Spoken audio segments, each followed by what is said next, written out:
We just witnessed what could go down as the second greatest comeback in Buffalo Bills history, period. Yes, welcome on into the 32 Blueprint. I'm your host, Christian Rao. Let's dig right into it. A crazy comeback win for the Buffalo Bills on Sunday Night Football to end the first Sunday in Week 1 in NFL for the 2025 season.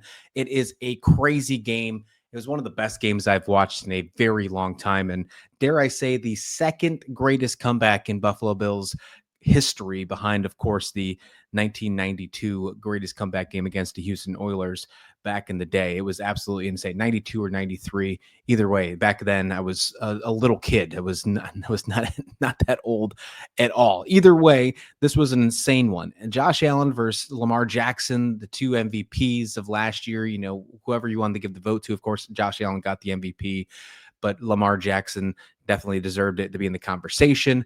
Derrick Henry had a huge game, but also had a huge mistake as well. And then the primetime spotlight of just being in Sunday Night Football, the 20th anniversary of Sunday Night Football on NBC. There's just a lot of really fun storylines. I mean, it was the last home opener at Highmark Stadium before the Bills moved to their new stadium next year. 41-40 was this game. And the way it came down to this matchup was a 41-year-old field goal kicker in Matt Prater, who was signed and elevated off the practice squad this weekend, signed on Thursday due to the injury of Tyler Bass, and gets the game-winning field goal after only being with Buffalo for about a weekend. Of course, he's kicked about almost 500 field goals in his career, but only a few games in Buffalo. So always drama when it comes to those primetime football games, and especially with the new Buffalo and Baltimore rivalry that continues to be.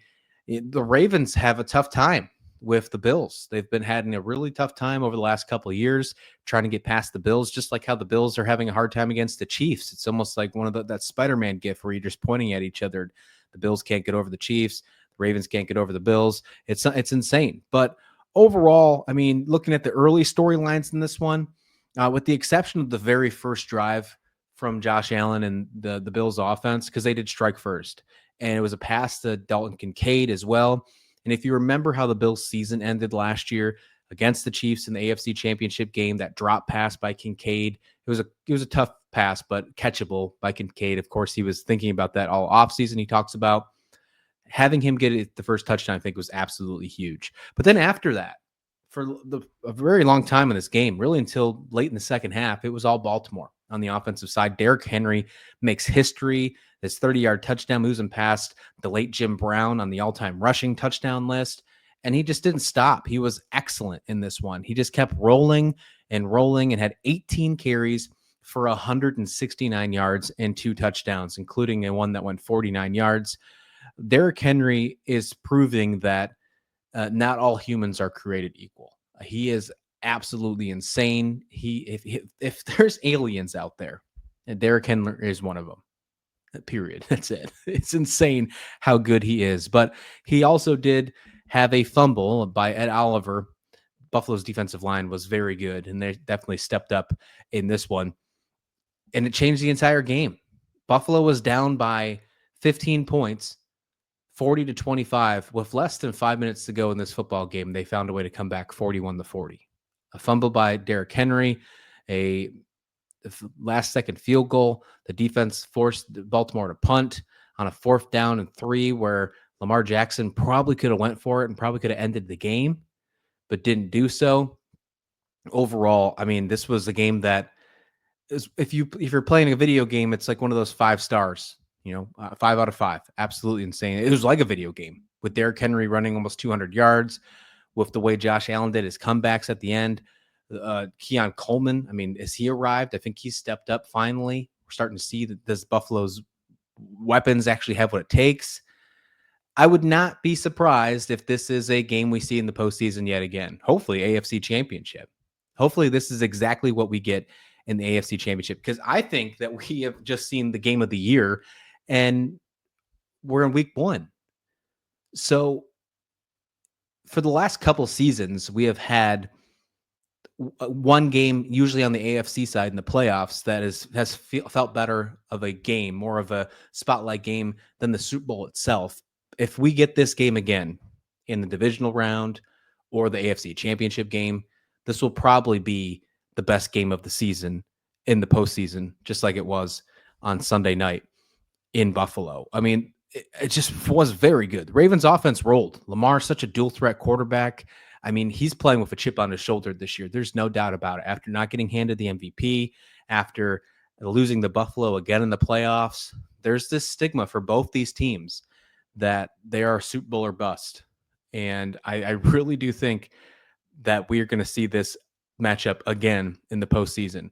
DeAndre Hopkins makes a circus catch, a beautiful touchdown catch in his debut for the Ravens. Zay Flowers has a breakout game as well. How many yards does Zay Flowers have? Because I know he had a ton. Yeah, 7 receptions for 143 yards on 9 targets. The longest was a 39-yarder. He was very good. It just wide open. Buffalo's secondary certainly struggled. And that was something that you were definitely seeing if you're watching HBO Hard Knocks on the Bills this year. If you watched any of their preseason games, especially that one against the Bears where they were blown out, that secondary completely struggled. Not having Max Harrison in this one, their first round pick, he's on the IR. Trey White was inactive in this one, so they were down a couple of their top corners, and it showed. It completely showed. The defensive line gave some good pressure, but you can only give so much pressure if coverage is breaking down and being wide open, especially if there's a dual threat guy like Lamar Jackson who can make a lot of time back there moving around in the pocket. And Lamar really made the Bills defense pay. And I don't know if Harbaugh let up the gas or whatever happened at the end. Of course, that fumble from Derrick Henry definitely changed a few things. But overall, I'm surprised that Buffalo got back into this because Baltimore's offense was just humming. Lamar only had 209 yards passing, 2 touchdowns. I mean, I say only. The only reason I say only is because Josh Allen threw for 394 and 2 touchdowns, just because of the situations that Allen was in to make sure they could try to come back. Lamar didn't have to throw for over 200, but he still had 280 yards all purpose because he ran for 70 yards as well, including a touchdown. I mean, both these quarterbacks are elite. If you're looking at both of these quarterbacks, who's the MVP heading into week 2?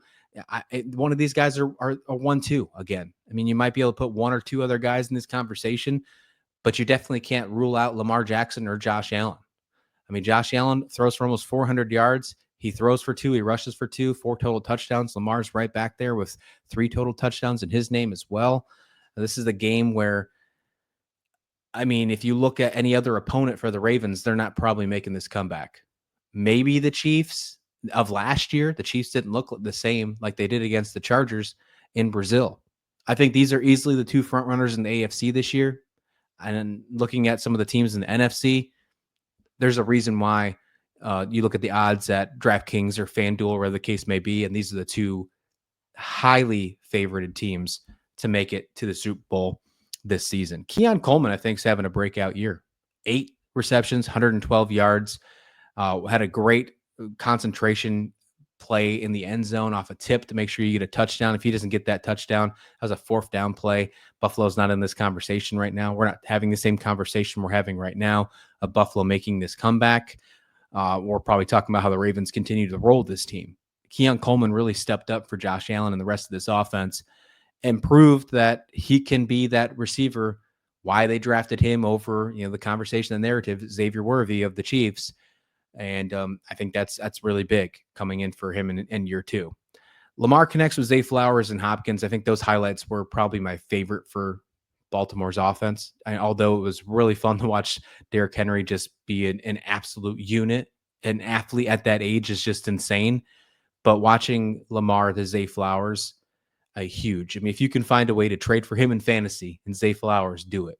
Sell the kitchen sink, because I do think he's going to be one of the best receivers in the league this year.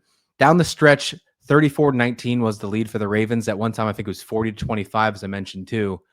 But they found a way. Buffalo found a way. The Bills answered with a James Cook touchdown. They were still trailing, but they found a way. This wasn't just Baltimore in control. It felt like the dagger, up 15, Henry bulldozing, Lamar cooking, and then Ed Oliver gets that fumble for Derrick Henry, and the thing kind of just changes. Everything just changes. Joey Bosa forces the fumble on 3rd and 1. Bosa, I don't think that was the same fumble. I know Bosa had a fumble. Joey Bosa being on the Buffalo Bills now. I want to say it was Ed Oliver. Yeah, Oliver was everywhere doing that. So Derrick Henry, went from. I really think you still got to give him the nod of how great you are. He's got to put that play behind him. I saw some of the Baltimore Ravens running off the field as soon as the game-winning field goal was kicked by Prater. Some of them running off as fast, not standing and doing the handshakes. Henry is one of them. He wanted to get off the field as quick as possible because I think he just wants to forget it, And I don't blame him because that game-winning drive from Josh Allen, 9 plays, 66-yard drive. You had a great strike to Josh Palmer, who just came over from the Chargers. You had Coleman on a 25-yard clutch drive. And then, as I mentioned, 41-year-old Matt Prater hits a 32-yard game winner as time expires. This is an MVP type performance from Josh Allen. It just proves that he's continuing it as well. Although Lamar's going to play with a chip on his shoulder, I think Josh Allen is going to play defense on this MVP race. But ultimately, both of those competitors, Lamar and Josh Allen, I'm sure probably could care less about that MVP award. What they both want is to be able to host that Lombardi trophy. And I think one of them are going to do it when this season's over. Allen being in MVP form, Derrick Henry continuing to be a monster. That costly fumble obviously is something that we're going to hear about on national media all week long. But when you're talking 169 yards and 2 touchdowns, that fumble shouldn't overshadow a historic night for Derrick Henry. Keon Coleman breaking out, I think that's huge. 112 yards, critical touchdown, and just that clutch catch on that game-winning drive. More Keon Coleman, please, for Joe Brady, the offensive coordinator of the Bills. Second greatest comeback in Bills history, do you think it is, behind that Oilers comeback back in the early 90s? Only behind, it was 93, not 92, of the comeback between the Houston Oilers and the Buffalo Bills. Frank Wright, the backup, right? I mean, could it be the greatest game in Highmark Stadium / Ralph Wilson Stadium? Could it be? I don't know. I think you obviously got the comeback. You have this one. The AFC Championship game back in the early 90s against the Raiders is one that go back 52-3. But this is up there. Easily top 5. I'd say top 3 at the very least. But I think you could make an exception for being number 2 as the second best game at Highmark, and being the final opener adds a nice emotional layer to it as well. 41-40. The Bills take this one. Obviously makes them the favorites in the AFC, but I don't put Baltimore too far behind here. I mean, you could even still say Baltimore's still the favorite because this was just one of those instant classics, and Baltimore really played this game and controlled most of it, controlled 75% of this game. So if you want to still say Baltimore's the favorite, I wouldn't blame you at all heading into this one. If this is week 1, though, folks, buckle up. We're in for a great NFL season. This season just got real and it got exciting. So let us know your thoughts in the comment section below. Leave it, hit that subscribe button, like, comment, and all that good stuff while you're there. And we'll see you next time right here on the 32 Blueprint.